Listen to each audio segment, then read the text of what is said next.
하나님께서 우리에게 주신 말씀은 창세기 39장 1절에서 23절까지 말씀입니다. 창세기 39장 1절에서 23절까지 말씀인데요. 먼저 1절부터 6절까지 우리 한 목소리로 같이 읽겠습니다. 요셉이 이끌려 애굽에 내려가는데 바로의 신하 신이 되자 애굽 사람 보디발이 그를 그리로 데려간 미스바의 사람을 치면서 요셉을 살리라. 여호와께서 요셉과 함께 하시고 그가 형통한 자가 되어 그의 주인이 애굽 사람의 집에 있으니 그 주인이 여호와께서 그와 함께 하심을 보며 또 여호와께서 그의 범사에 형통하게 하심을 보았더라.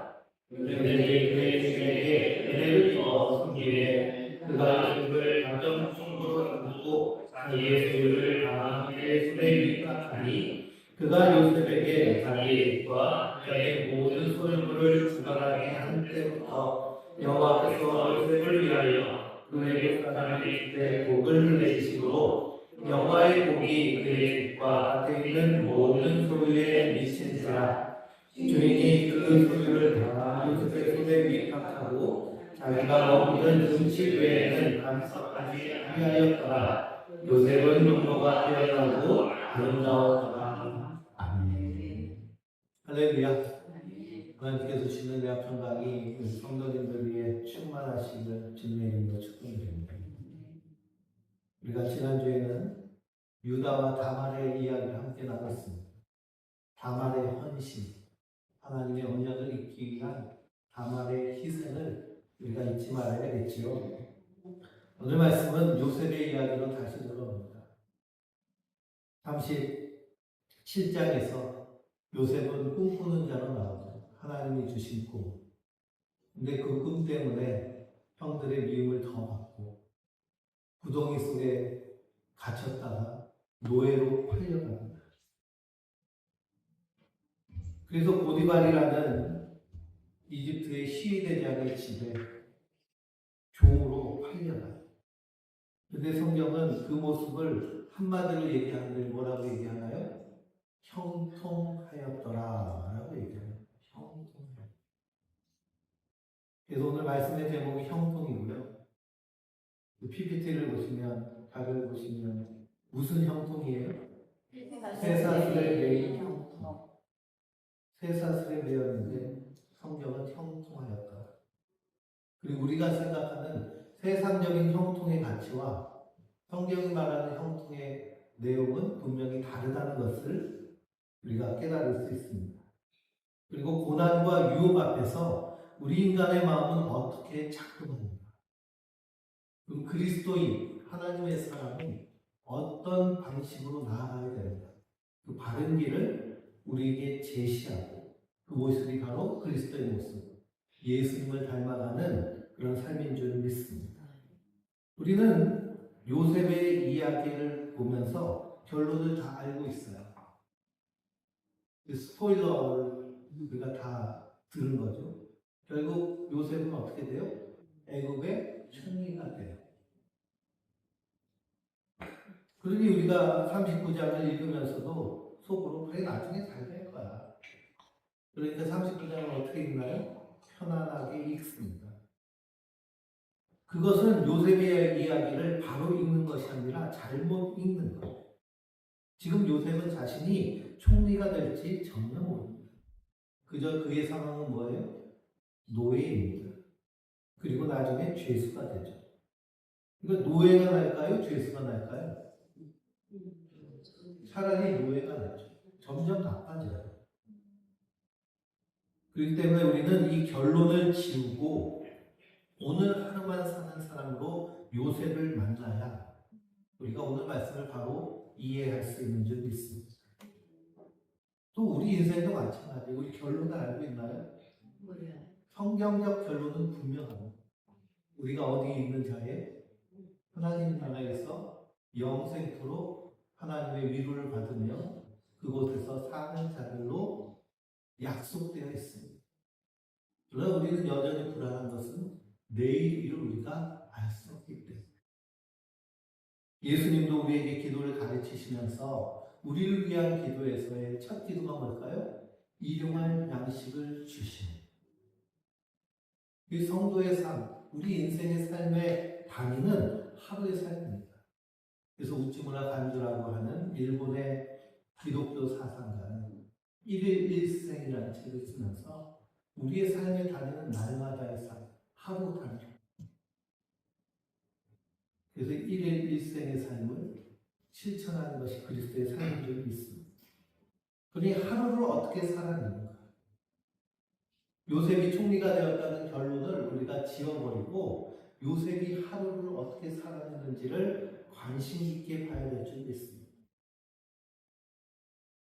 그 안에서 요셉의 삶은 어떤 삶이었어요? 성경은 형통하였다라고 얘기하거든요.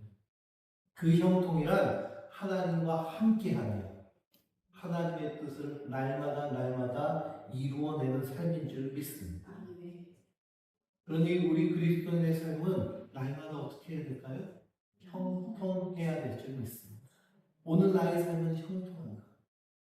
하나님과 동행하며 하나님의 뜻이 우리 안에서 이루어지고 있는 것. 그럼 하나님의 뜻은 무엇일까요? 가장 표면적으로 나오는 하나님의 뜻은 항상 기뻐. 쉬지 말고 기뻐. 범사에 감사. 이는 그리스도 안에서 너희를 향하신 하나님의 뜻이니라. 근데 우리가 요셉의 삶을 보면서 약간 헷갈리죠. 하나님 함께 하신데 왜 노예가 돼요? 하나님 함께 하시는데 왜 감옥에 가고요? 또 이런 시련을 겪게 되나요? 우리가 이 불편한 질문을 정면으로 통과해야 돼요. 그 통로에서 사람의 마음이 고난 앞에서 실제로 어떻게 작동하는지 우리가 살펴보고 우리도 이 땅에 사는데요. 그냥 온실의 화초처럼 편하게 성장하고 자라고 그렇게 살아오셨나요? 그런 인생은 하나도 없습니다. 그래서 요셉의 모습이 우리 안에서 신앙의 모범이 되고 그리고 멘토가 되어야 될 줄 믿습니다. 요셉이 노예로 팔려간 곳은 바로의 시위대장 보디발의 집이죠. 17세에 노예가 됐다고 우리가 말씀을 통해서 살펴볼 수 있습니다. 그리고 방금 읽은 2절에서 6절까지 이야기를 자세히 보면 이 일은 하루아침에 일어난 일이었을까요? 갑자기 보디발이 한 달 보고 나서 요셉을 야, 너 하나님과 함께 계시는구나. 그래 너 우리 집 다 살림 맡아서 해. 이랬을까요? 그 누구도요. 종이 새로 들어왔는데 하루아침에 자기 집 살림을 다 맡길 바보는 없을 겁니다. 그래서 학자들은 요셉이 보디발의 전 재산을 위탁받기까지 대략 10년은 걸렸을 것이다. 저 10년은 봐야 사람이 어떤지를 좀 알 수 있죠. 우리가 한 3일 같이 여행만 가도요, 견적이 나옵니다. 아, 저 사람 책임졌네. 저런 참 편해. 다음에 또 가고 싶어. 근데 10년을 요셉을 봤다고 학자들은 말해요. 그 결론이 뭘까요? 여호와께서 요셉과 함께 하심으로 그가 형통한 자가 되었다. 하나님이 복을 주셔서 그 보디발의 집을 복되게 하셨습니다.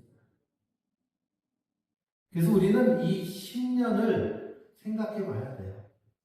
노예로 10년, 아무도 도와주지 않는 자리에서 노예라는 신분 그대로 요셉은 그곳에서 성실과 정직으로 행합니다.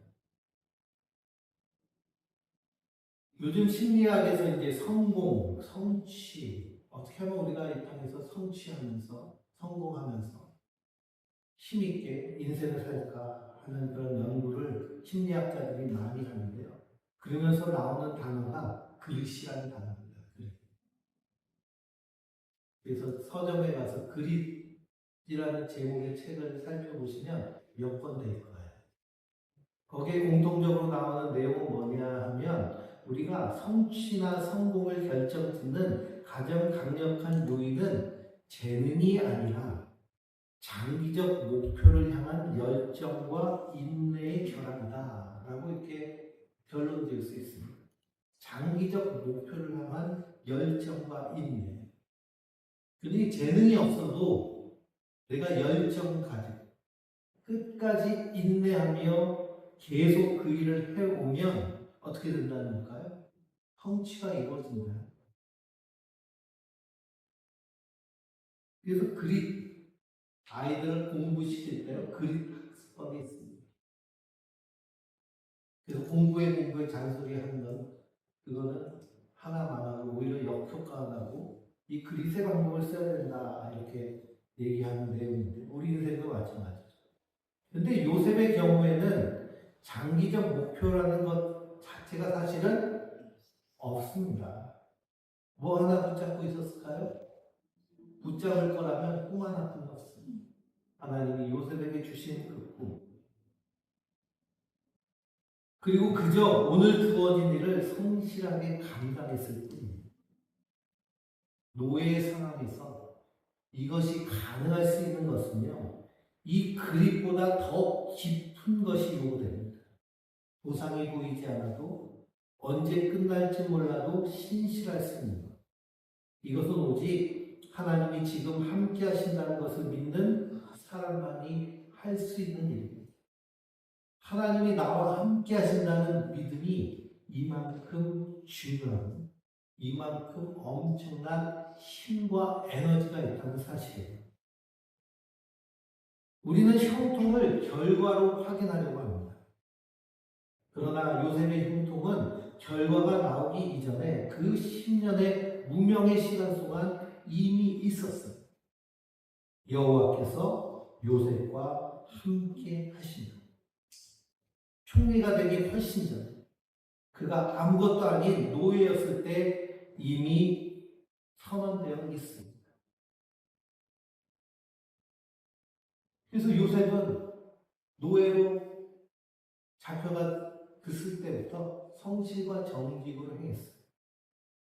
그래서 하나님이 그에게 복을 주시고 그 집주인이 하나님이 요셉과 함께하는 것을 보았어요.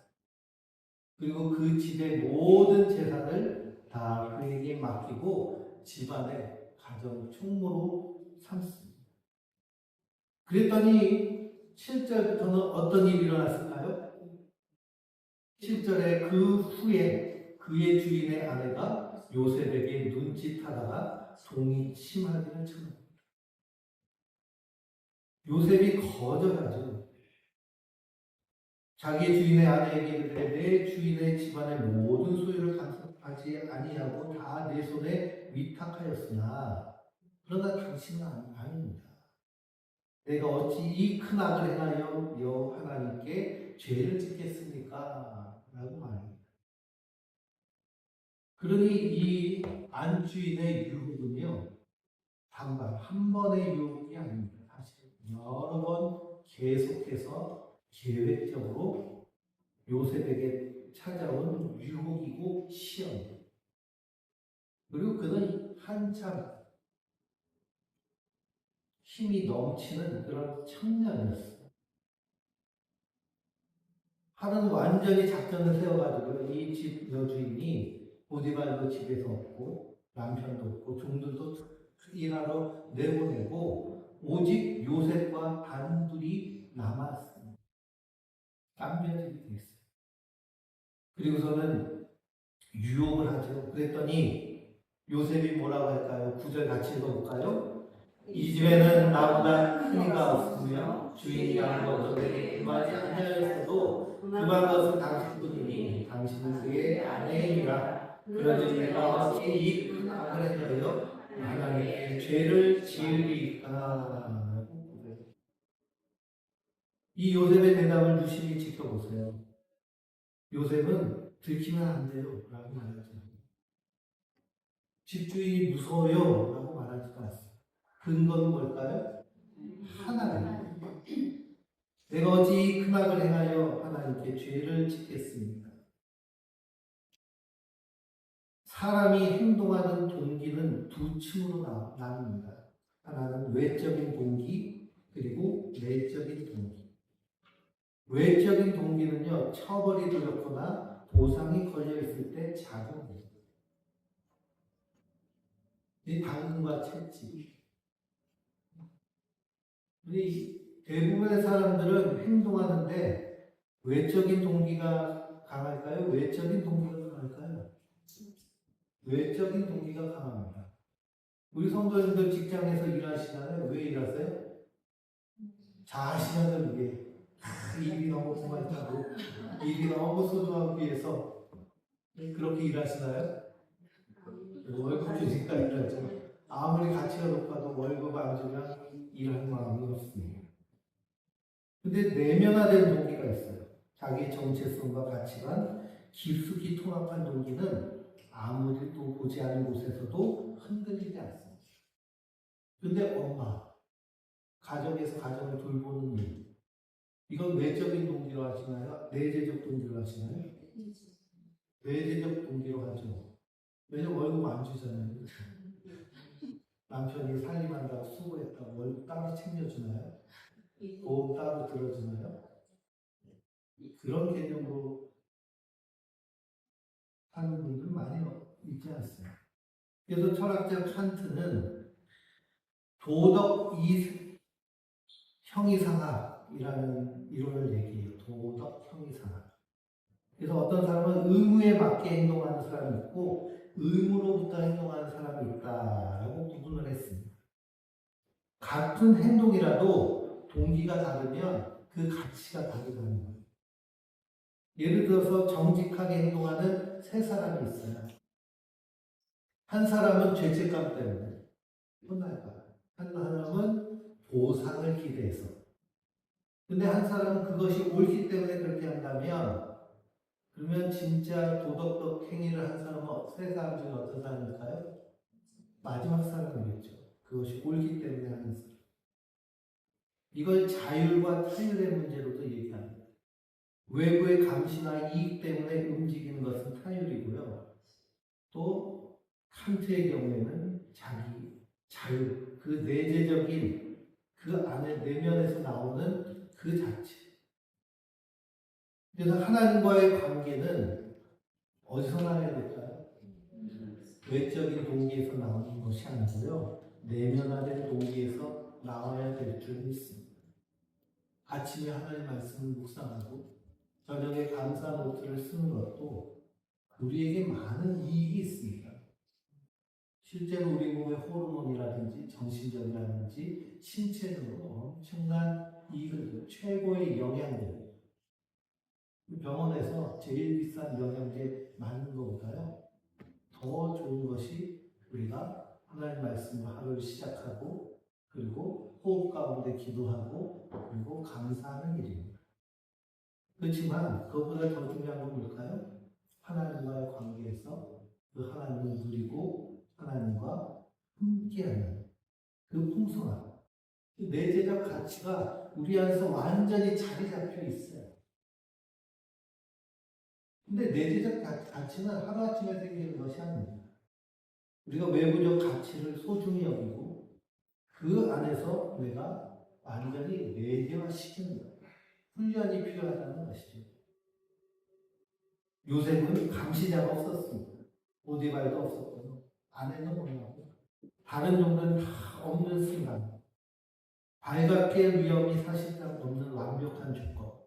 그런데도 넘어지지 않았어요. 왜 그러냐? 하나님과의 관계 그 자체가 그 안에서 흘러 넘치기 때문인 줄 믿습니다. 내가 어찌 이 큰 악을 행하여 하나님께 죄를 지으리까? 이것은 규칙을 지키는 사람의 언어가 아니고요. 관계를 지키는 사람의 언어. 그러니 규범 중심의 삶이 아니라 관계 중심의 삶. 우리 신앙도 무엇 중심이 돼야 될까요? 관계 중심이 돼야 돼요. 규범 중심의 신앙을 율법주의라고 얘기합니다. 근데 율법주의, 예수님은 바리새인들을 향해서 뭐라고 하셨어요? 패치랍니다. 독사의 자식이라. 왜 그러냐? 그가 아무도 없는 혼자 있는 자리에서는 그 규범이고 뭐고 다 내팽개치기 때문입니다. 그래서 C.S. 루이스는 아무도 없는 그 방 안에 있는 당신의 본질이라고 얘기해요. 당신의 본질.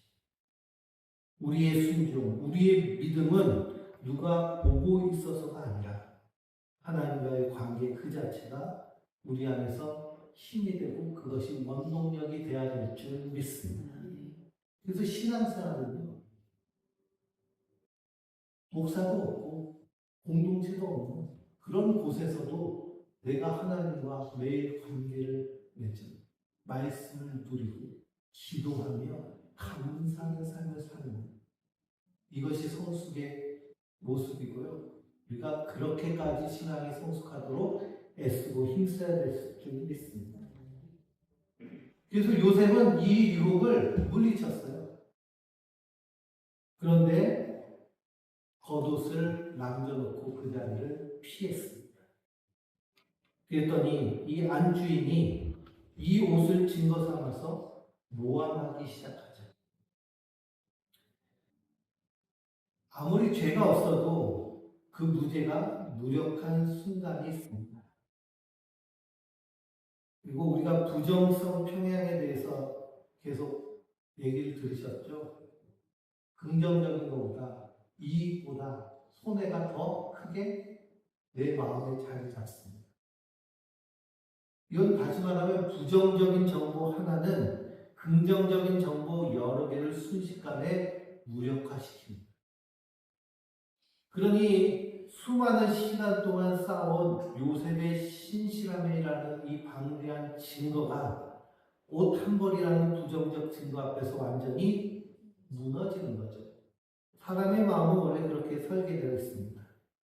좋은 평판은 벽돌처럼 한 장 한 장 쌓아야 하지만 무너지는 데는 돌 하나면 충분합니다. 그러니 평생을 같이 살았던 부부 사이, 내가 낳았던 자녀라 할지라도요. 그 자녀와 배우자는 누가 제일 잘 알까요? 같이 사는 사람이 제일 잘 알죠. 그런데 외국에서 당신 아들이 이랬대, 당신 남편이 이랬대, 당신 아내가 이랬대. 그러면 어떻게 될까요? 거기에 더 큰 영향을 받습니다. 왜냐하면 이 부정성 편향 때문이죠. 그러니 보디발의 아내는 자기가 유혹을 거절한 그 거절받은 것 때문에 자기 애적 경로가 나타났어요. 그래서 거절한 사람이 상대를 가해자로 바꿉니다. 그리고 부정성 편향이 일어나요. 우리 삶의 주변에서 이러한 것들을 충분히 어디서든지 볼 수 있습니다. 이게 억울함의 심리적 기제인데요. 그러니 진실을 말했다고 반드시 인정받는 것이 아니에요. 그리고 선을 선택했다고 해서 반드시 칭찬받는 게 아닙니다. 하나님과의 관계를 중요시했을 때 요셉은 오히려 더 어려움에 빠지게 됩니다.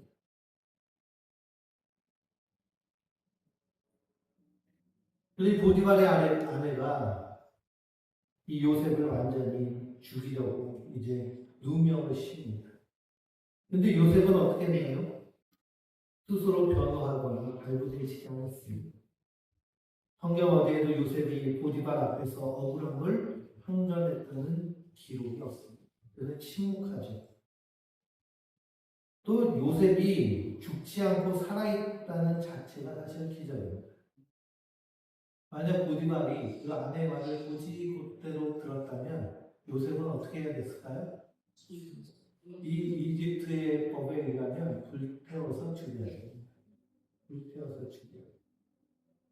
근데 만약 요셉이 그 안주인과 불륜을 저지르고 걸리면 어떻게 될까요? 그것도 불타서 죽는 거예요. 요셉은 죽는 기분이 없습니다. 이 모함을 받았습니다. 근데 주인은 감옥에 가죠. 요셉의 신실함을 알고 있었던 거예요. 이 요셉의 이 모습에 대해서 베드로 사도는 베드로전서 2장 20절 21절에 말하는데요. 한번 찾아보실까요? 베드로전서 2장 20절에서 21절입니다. 죄가 있어 우리를 막고 참으나 무슨 칭찬이 있으리요. 그러나 성령님의 사랑으로 하나님을 막고 참으면 우리는 하나님한테 이를 위하여 우리가 부르짖는 말씀이 그리스도를 위하여 부르짖는 너희에게 주님을 주시고 그 전체를 사랑하는 이 선을 행함으로 고난을 받고 그것을 참으면 하나님 앞에 아름답다니 요셉의 모습이 바로 그 모습입니다. 요셉은 이 말씀을 아직 알지 못하였지만 삶 자체는 그 말씀을 이루는 삶이었어요. 그래서 결국 요셉은 감옥에 갇힙니다. 감옥에 갇혔는데 억울하게 갇힌 요셉을 향하여서 성경은 또 뭐라고 얘기하느냐. 23절 읽어볼까요? 23절입니다. 간수장은 그의 손에 맡긴 것을 무엇이든지 살펴보게 하였으니 이는 여호와께서 요셉과 함께 하시니라. 여호와께서 그를 범하되 형통하게 하셨다. 그런 그 감옥에서도 하나님이 함께 하시고 요셉의 모든 일이 형통하였습니다. 노예 자리에서도 이제는 간수의 자리에서도 똑같은 문장이 반복됩니다. 여호와께서 요셉과 함께 하시고 이 모습을 시편 105편은 어떻게 해석하는가 한번 찾아보실까요? 시편 105편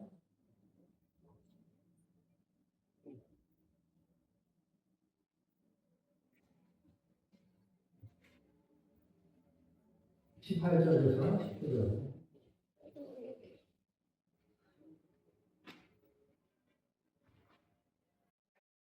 그의 발은 창고를 차고 그의 몸은 쇠사슬에 매었으니 곧 여호와의 말씀이 임할 때까지야. 그의 말씀이 이를 단련하였도다.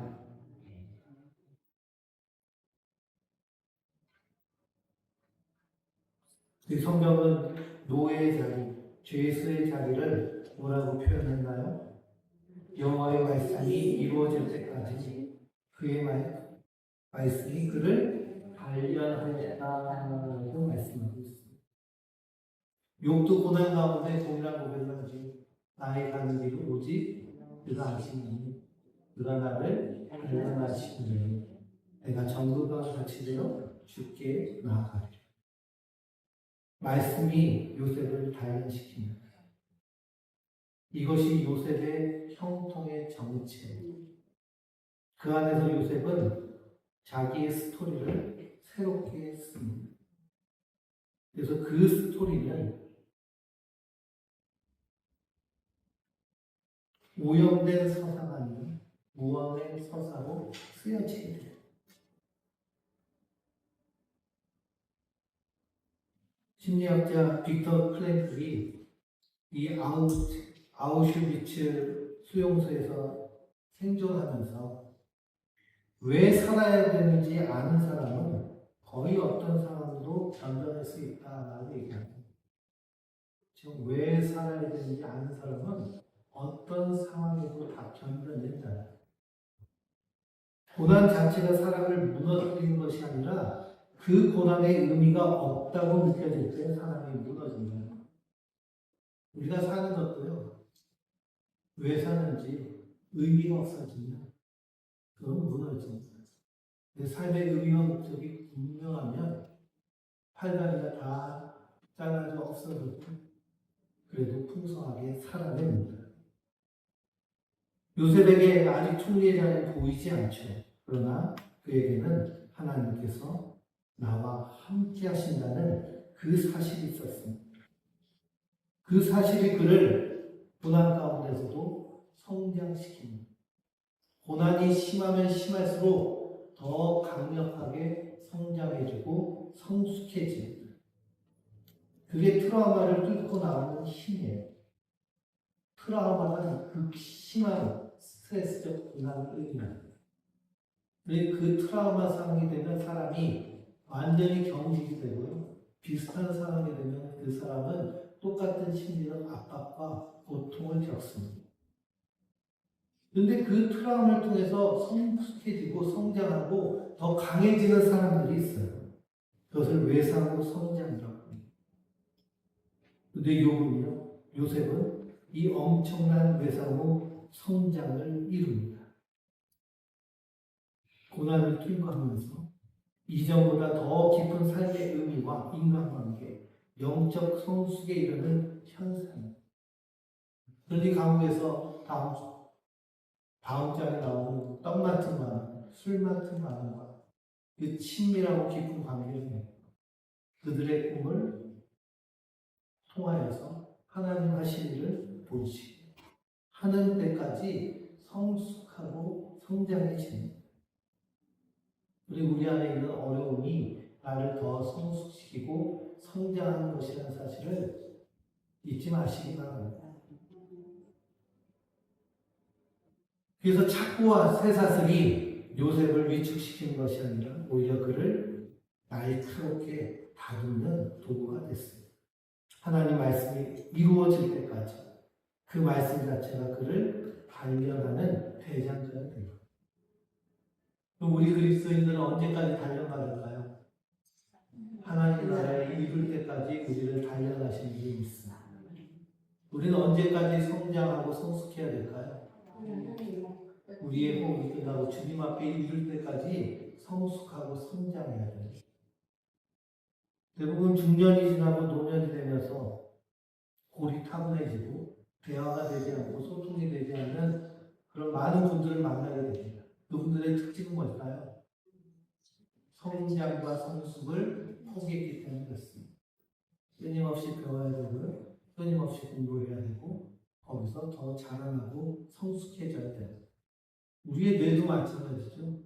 우리의 뇌도 가만히 놔두면 뇌세포는 재생이 잘 되지 않기 때문에 점점 이 신경의 가지가 나뭇가지처럼 쫙 펼쳐져 있던 가지가 점점점 수그러지고 약해지고 작아집니다.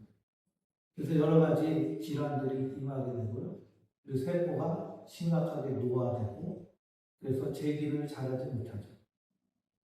근데 우리가 계속 연구하고 공부하고 노력하고 하면 그 분야의 가지가 점점 자라나서 성숙해집니다. 그러니까 80세가 되어서도요, 피아노를 학원 가가지고 1시간씩 도래도래 치고 하면 1년만 치면 어떻게 될까요? 그 찬송가 쉬운 거 칠 수 있어요. 그만큼 우리의 뇌가 그 분야에 성숙하고 성장해진다. 유튜브에 보면요, 60세에 시작한 피아노 부르면서, 기타 부르면서 연주 올리시는 분들이 계시거든요. 60세에 시작했는데 70세가 되셨어요. 근데 연주가 제법 그럴싸하고 잘합니다. 능숙하고. 하나님 우리를 그렇게 만드셨어요. 그러니까 가만두지 말고 부지런히 할 걸 하나님 우리를 그렇게 만드신 적이 있습니다. 하나님 말씀을 할 때까지. 그래서 사도 바울은 누구에게까지 자라나라고 그랬어요? 그리스도에게까지 자라나라고 그랬어요. 우리의 뇌에 그 자라나는 신경망이 예수님께까지 자라났어요. 우리의 뇌에는요, 여러 가지 담당하는 분야들이 있는데요. 영적인 분야를 담당하는 것이 있습니다. 그럼 그 신경망이 하나님께까지 닿아요. 그것을 영성이라고 하고요. 그걸 영감이라고 합니다. 영성은요, 하나님을 느끼는 힘이에요. 말씀을 통해서도. 이 영성이 충만하게 자라면 하늘을 보면서도, 흐르는 물을 보면서도, 나의 심장 소리를 들으면서도 거기서도 하나님의 그 함께 하심을 느끼게 되는 적이 있습니다. 그 요셉은 노예로 잡혀갔어도 감옥에 있어도 오히려 그 영성은 더 충만한 하나님이 그와 함께 하시고 그럼 하나님 우리와 함께 하지 않으시나요? 예수님 분명히 말씀하셨잖아요. 성령 너에게 주고 우리 안에 성령님이 계시고 그럼 그분을 우리가 잘 느끼기 위해서 어떻게 될까요? 우리가 더 그 성령님과 가까이 하고 그분의 음성에 귀를 기울이고 그분의 소리에 우리가 귀를 기울여야 돼요.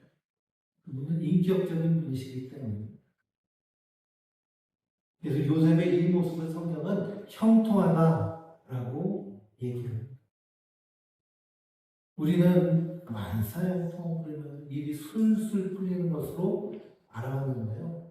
그러나 성경이 말하는 형통은 세상의 형통과 실패라는 자포축에 있지 않고 하나님의 뜻이 내 안에서 이루어지는 것, 이것을 형통이라고 얘기합니다. 찬송에 보면 무슨 일을 만나든지 만사형통하리라.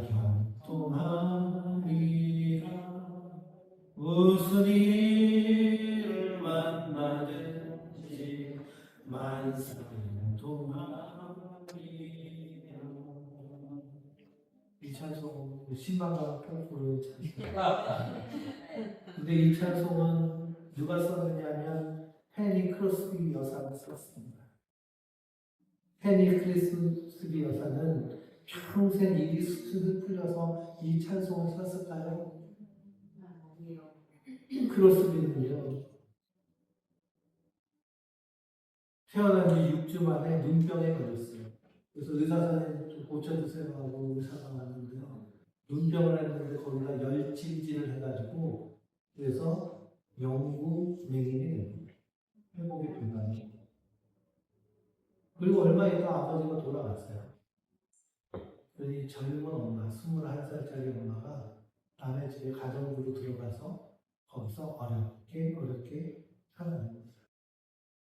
후에 맹인 학교에 들어가서 맹인 교사가 되었지만요. 그의 인생이 그렇게 편안하고 행복하고 즐거운 인생이 아니었어요. 신앙생활을 했지만 하나님에 대한 그런 뜨거운 열정, 사랑, 믿음 이런 거랑은 좀 거리가 멀었습니다.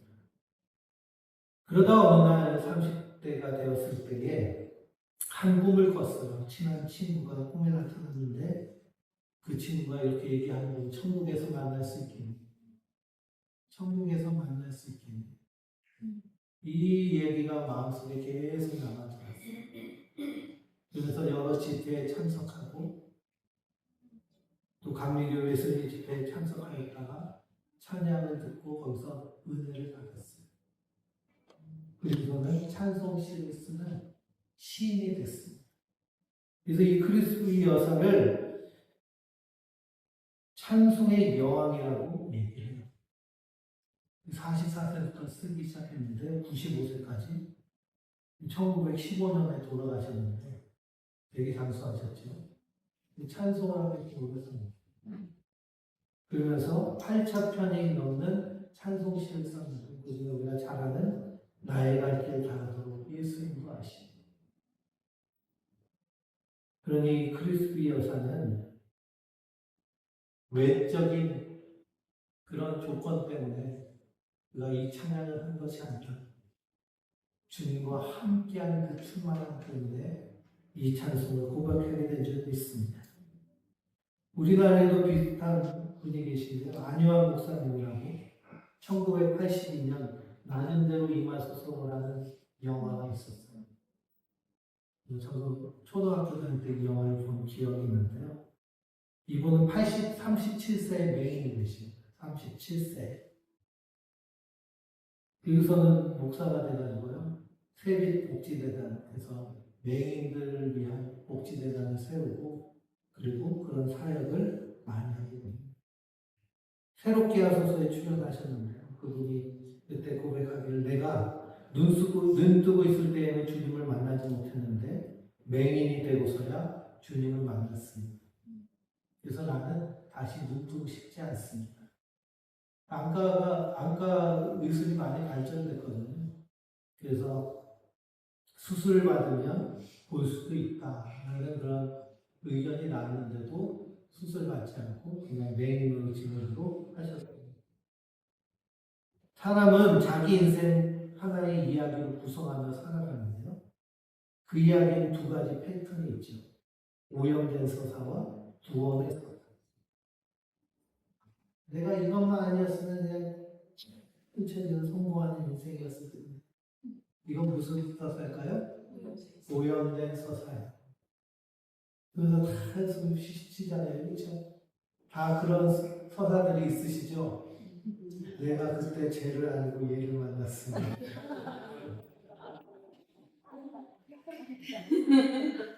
그 오염 서사예요. 근데 그 힘든 일이 오히려 지금 나를 만들었다. 이게 구원 서사입니다. 근데 이 맥 아담스라는 심리학자가 이런 연구했거든요. 건강하고 풍성한 삶은 어떤 이야기를 가지고 있는 사람이 건강하고 풍성하게 살까요? 구원에서 살겠죠. 자기 삶을 이야기할 때 이 구원의 이야기를 많이 말하는 사람. 크로스비 여사도 안유한 목사님도 요셉 부모도 이 구원의 서사로 자기의 고난을 이야기합니다. 이 실명이, 이 감옥이 나를 무너뜨리는 것이 아니라 나를 주님께로 이끌었어. 이 형들이여 두려워하지 마소서. 당신은 내게 악을 행하였으나 하나님 그것을 성으로 바꾸셨어. 오늘날 많은 사람들을 살게 하시는 하나님의 일하심이었습니다. 여기서 더 나아가서요. 이 행복을 두 가지 행복으로 구분할 수 있습니다. 하나는 쾌락적 안정, 하나는 자기 실현적 안정. 쾌락적 안정은요, 좋은 일이 많아서 행복한 상태. 그러니까 우리 감사도 쾌락적으로 감사를 찾으면 좋은 일이 있어야 감사를 해요. 또 하나는 자기 실현적 안정입니다. 삶의 의미와 목적, 관계 속에서 오는 깊은 충만함. 어느 게 진짜 행복일까요? 자기 실현적 안정이 진짜 행복이고 그것이 진짜 오래가는. 요셉에게는 쾌락의 조건이 없었어요. 앞이 보이지도 않았고요. 쇠사슬에 매여 있습니다. 그러나 그에게는 자기 실현적 충만함이 있었어요. 그건 무엇이냐? 하나님이 그와 함께 하십니다. 내 안에 계신 하나님과의 동행이 만들어낸 그 충만함. 그리고 이 요셉의 형통이 가리키는 한 분이 계시는데 그분이 누구실까요? 바로 예수 그리스도십니다. 요셉은 죄가 없이 옷이 찢어지고 죄가 없이 결박당했습니다. 이사야는 훗날 오실 예수 그리스도에 대해서 이렇게 고백하죠. 그가 곤욕을 당하여 괴로울 때에도 그의 입을 열지 아니하였으며 마치 도수장으로 흘러가는 어린 양과 같고 그랬습니다. 요셉이 침묵으로 억울함을 견뎠던 것처럼 그리스도도 십자가로 가는 그 길에서 자신을 변호하지 않으셨습니다. 그러나 그리스도께서 결국 우리의 허물과 죄를 대신 지고 십자가에 달려 죽으심으로 우리를 생명으로 옮기신 줄 믿습니다. 그래서 로마서 8장을 읽어보면 생각한데 현재의 고난은 장차 우리에게 나타날 영광과 비교할 수 없구나 하십니다. 우리가 알거니와 하나님을 사랑하는 자 곧 그의 뜻대로 부르심을 입은 자들에게는 모든 것이 협력하여 선을 이루느니라. 하나님이 미리 하신 자들 또한 그 아들의 형상을 본받게 하기 위하여 미리 정하셨나니. 요셉의 삶은 누구를 본받는 삶이 됐어요? 그리스도를 본받는 삶이 됐어요. 이 삶이 만사 형통의 삶이에요. 내일이 술술 풀리는 것이 아니라 아들의 형상을 본받아 가게 하시는, 이것이 요셉의 형통이고 이것이 성도의 형통인 줄 있습니다. 그 우리 성도들은 형통하시는 이 관점에서 보면요, 우리 형통한 자들입니다. 우리 그리스도 예수님과 함께 우리를 빚어 가시는 줄 믿습니다. 그러므로 우리 삶이 때로는 답답하고 고난 가운데 있고 어려운 가운데 있습니다. 물론 요새만큼은 아니겠죠. 그럴지라도 주님과 동행함으로 말미암아 우리 내적인 충만함 가운데 하나님의 구원의 이야기를 우리의 삶 가운데 써내며 날마다 감사하며 요셉의 그 삶을 요셉의 집주인 보디발이 그 감옥의 간수장이 보았던 것처럼 우리의 삶 가운데 풍성하게 드러냈습니다. 그런 하나님의 사람을 승리하는 우리 성도 되시길 주님의 이름으로 축원드립니다. 우리 나이가